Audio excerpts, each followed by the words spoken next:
Eu sou Márcio Greik, diretor do grupo Zumbi Boys, sou nordestino, nascido em Oroz, Ceará, mas já estou em São Paulo há bastante tempo. É isso. Filho de Maroni de Lima e José Siriaco Ferreira. Falar de experiências é falar daquilo que me constitui enquanto pessoa. É aquilo que faz o Márcio ser o Márcio de hoje, aos pensamentos que eu tenho hoje e a me guiar em relação às minhas escolhas. Então, acho que eu não consigo dar um critério de valor, quais são as experiências que são mais importantes. Acho que esse parâmetro qualitativo eu não consigo, mas algumas experiências que foram necessárias para me constituir enquanto artista, enquanto Márcio que pensa a arte, que constrói arte, está muito relacionado ao lugar que eu vivi, às histórias que eu participei em relação ao contexto social mesmo. Então, eu cresci na Vila Santo Inês, Ermelino Matarazzo, e aquele território ele contribuiu bastante para o modo que eu penso hoje. Em relação à capoeira Angola, que foi o lugar onde eu presenciei, pratiquei e tive o primeiro contato, também o break na Vila Santo Inês, mas eu vou falar de um lugar que eu já começo a reconhecer pontos de desigualdade muito nítidos, entende? Então, quando eu começo a perceber, por exemplo, naquele território que eu tenho que andar cerca de 10 minutos para chegar no ponto mais próximo. Então, eu subo uma puta ladeira para poder chegar no primeiro ponto. Para eu chegar no centro, para chegar no primeiro metrô, eu tenho que, dentro de uma lotação, ficar 45 minutos. Então você para chegar no primeiro metrô é mais de 1 hora. Então eu já começo a perceber pontos de desigualdade. O banco mais próximo eu tenho que andar 30 minutos, sabe? O mercado mais próximo não é tão próximo. Então você já começa a perceber um território que ele vai te influenciar diretamente nesse sentido de experiências que você começa a se problematizar, sabe? Então isso foi necessário fazer o reconhecimento desse território para me constituir enquanto artista e escolhas dentro de um trabalho como é o do Zumbi Boys. Eu estou falando de território, eu vou falar de 2 pontos, que é esse ponto que fica gritante, que é o lance da desigualdade, e um outro ponto, que na Vila Santo Inês tem uma cultura de gincana muito forte, que mobilizava toda a comunidade.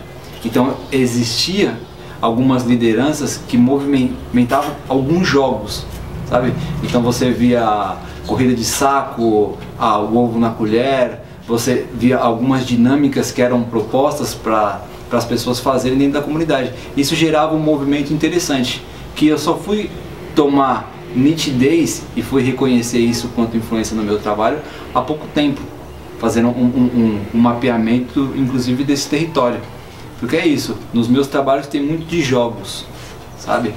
E isso é muito importante, porque quando eu falo de jogo, eu falo da relação direta, falo da relação do que é real, do que eu posso construir de espaço para eu entender o que está acontecendo e conseguir dialogar com aquilo que é real, sabe? O que está acontecendo naquele momento e não desperdiçar, a não apenas deixar rígido um trabalho e colocar aquilo como algo pronto e ter aquele espaço apenas como um território a ser utilizado e não criar um espaço de conversa real mesmo, sabe? Então esses 2 pontos, dos jogos e esse território que ele é desprovido de muitas qualidades no sentido de educação, lazer,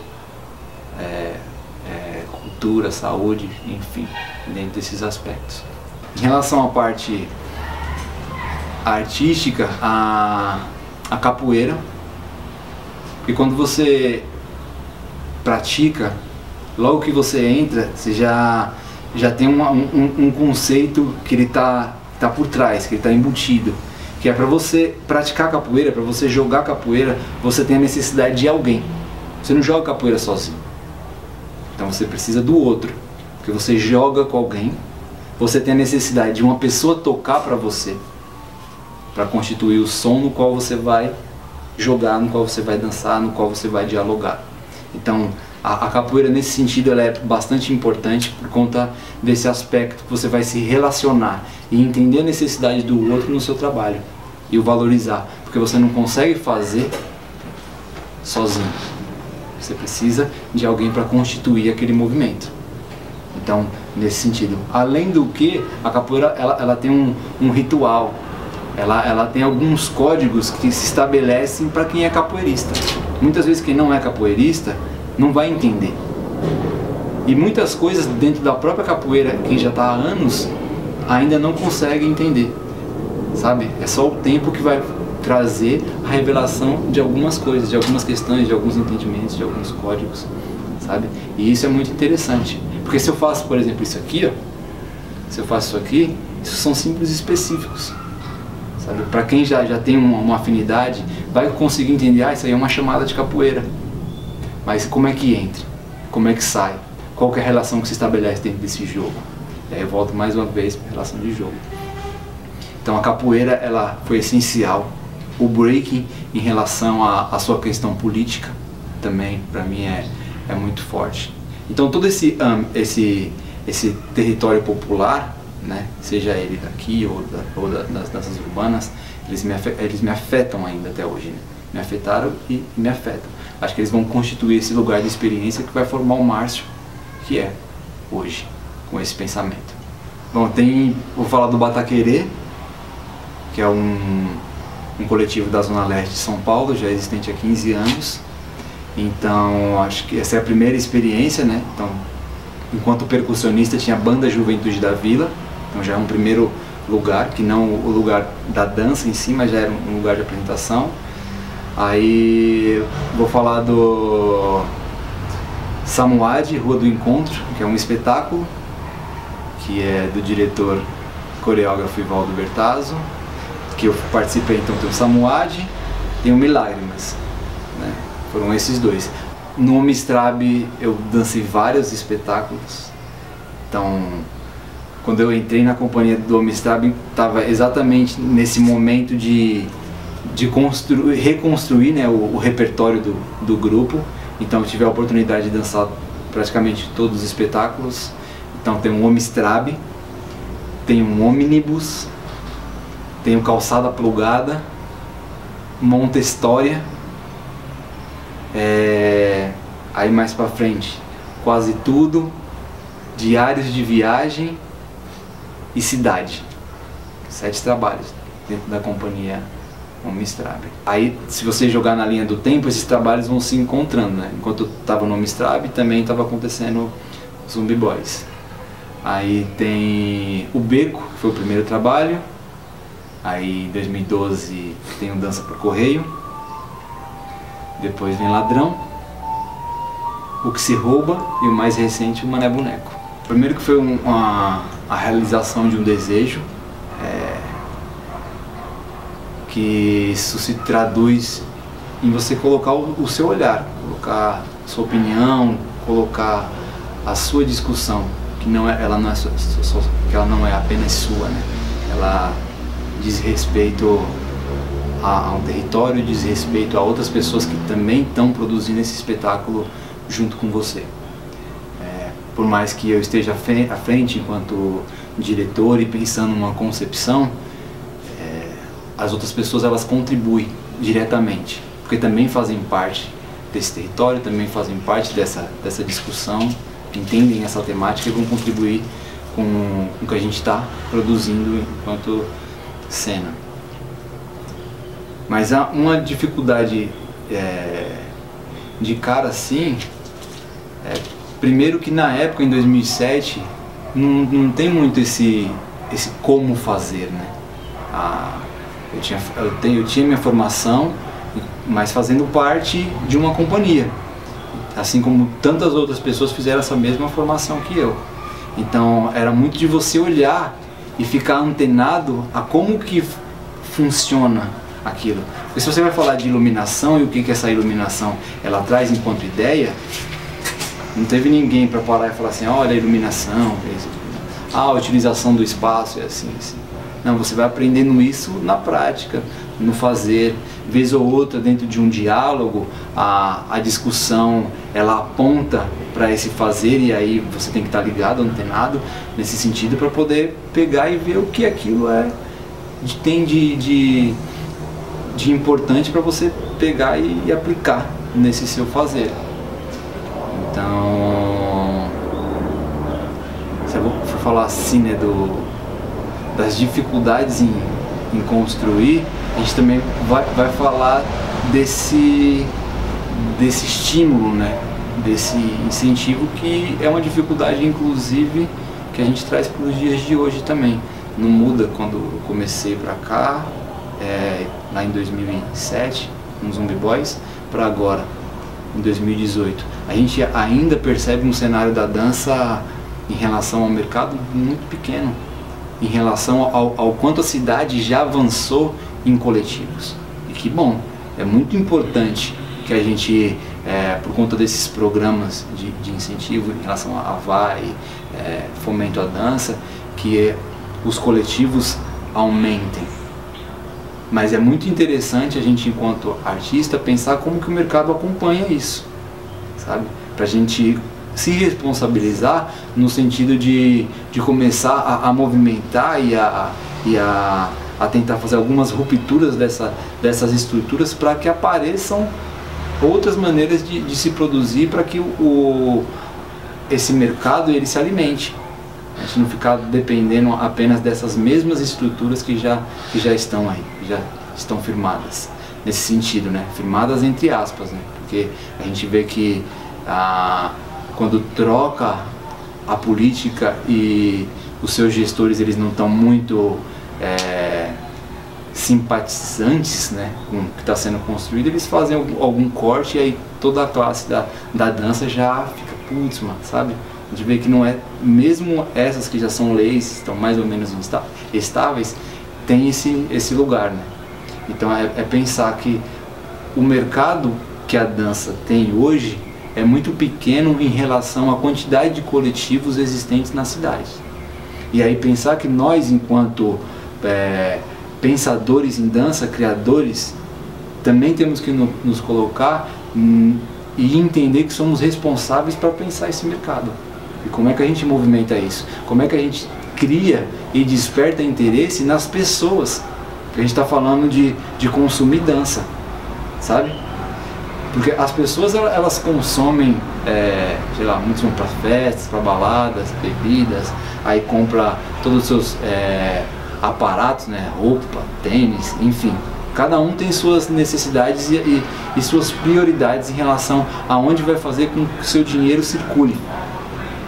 Mas a dança é uma prioridade para essas pessoas? As pessoas colocam enquanto prioridade consumir arte?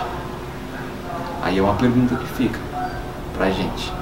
E se não é uma prioridade para essas pessoas, qual que é o nosso trabalho enquanto artista em relação a isso? Como é que a gente pode movimentar, já que a gente fala de transformação, já que a gente fala de mudança, de movimentar olhares, e a dança ela é tão importante porque a gente é resultado disso, a gente é mudança em relação à prática de uma arte contínua, vivenciada.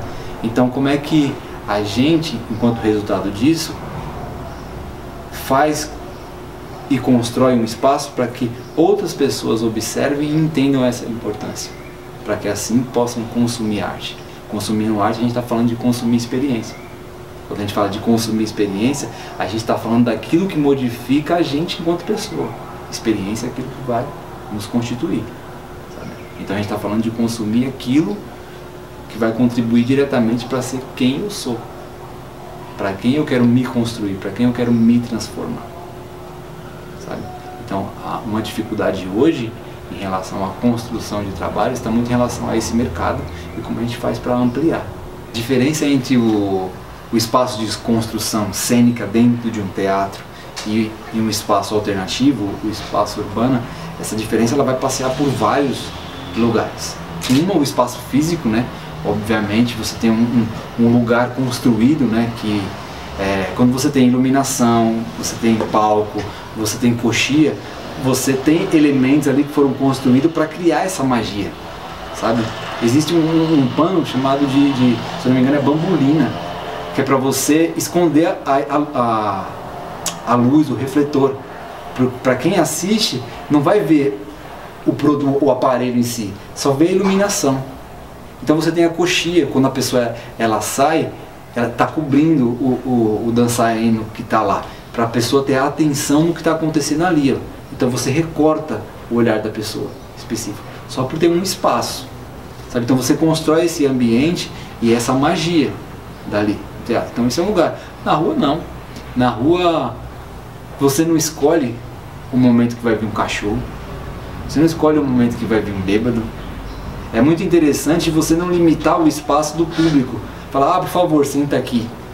Senta aqui que eu quero que você assista meu espetáculo daqui. Não, primeiro que o público lá, muitas vezes ele não vai para se assistir. O público está passando. Então é esse público que você vai dialogar.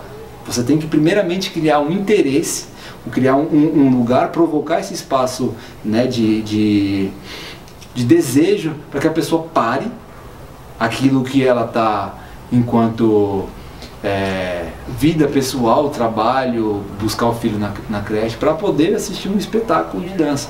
Então já começa por aí essas diferenças de pessoas que vão para te assistir e pessoas que estão passando.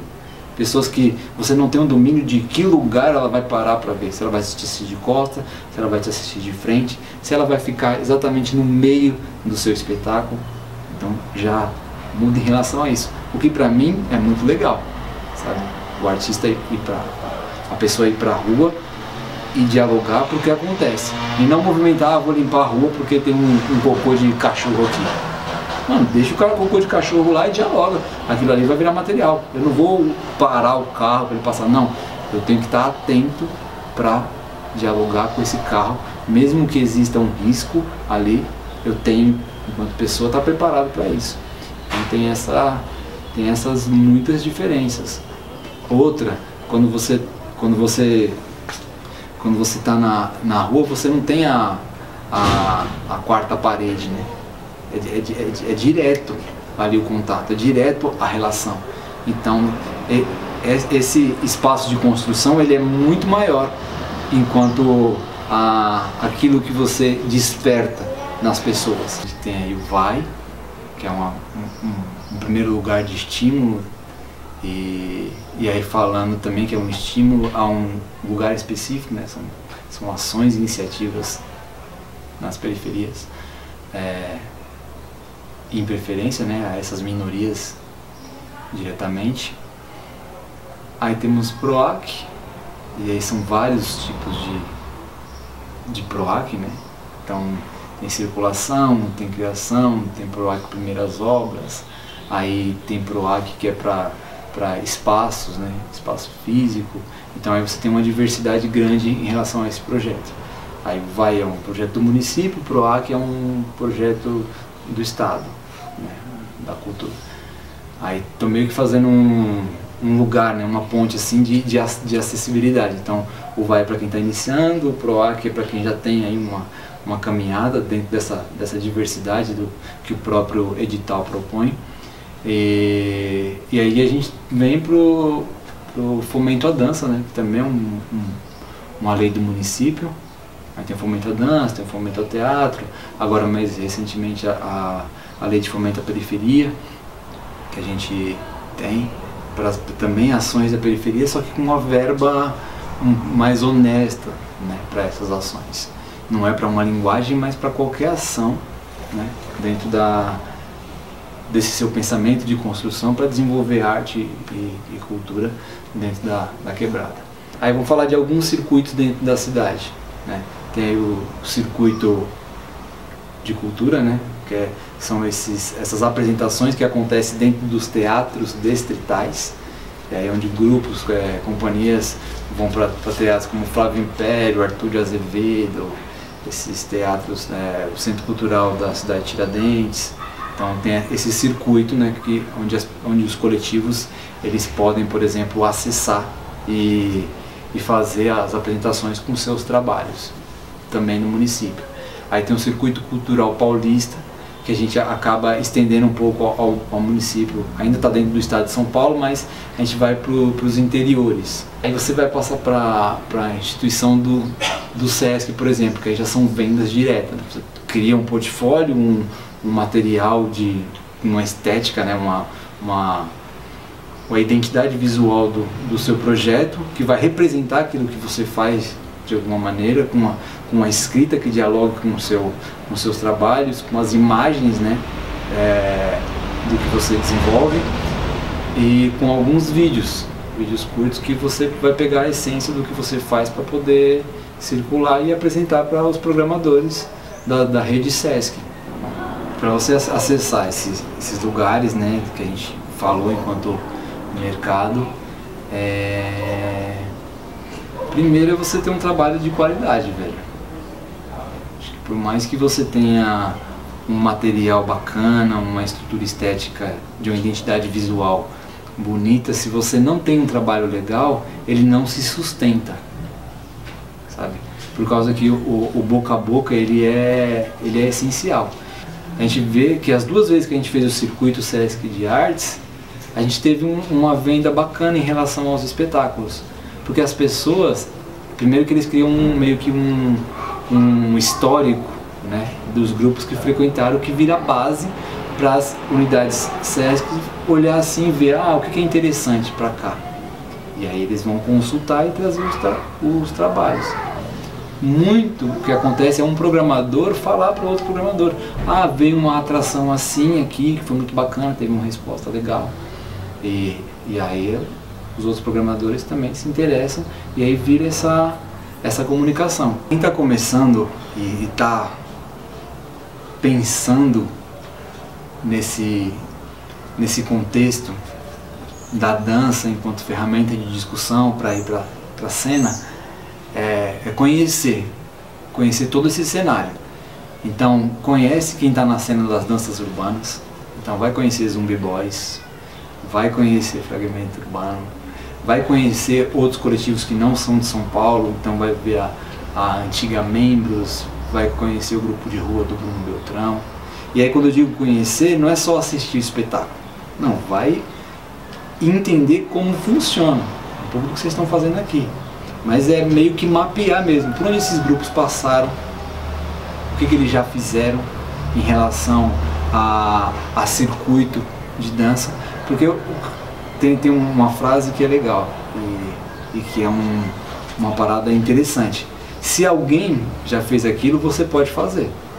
E se ninguém nunca fez, você pode ser o primeiro, sabe? Então é entender quais são os lugares por onde esse grupo circula, né? O que eles fazem, desenvolvem, como ele pesquisa, porque aí você já vai ter uma base, vai ter referência do que você quer construir, do que você quer fazer. Então, conhecer o contexto e os coletivos é o mínimo que tem que fazer. Porque se você está começando agora, só o grupo Zumbi Boys hoje já são 11 anos desenvolvendo. Então você pode adiantar um bom processo, não ficar quebrando cabeça. Quando a gente começou, referência muito pouca. Hoje a gente tem mais.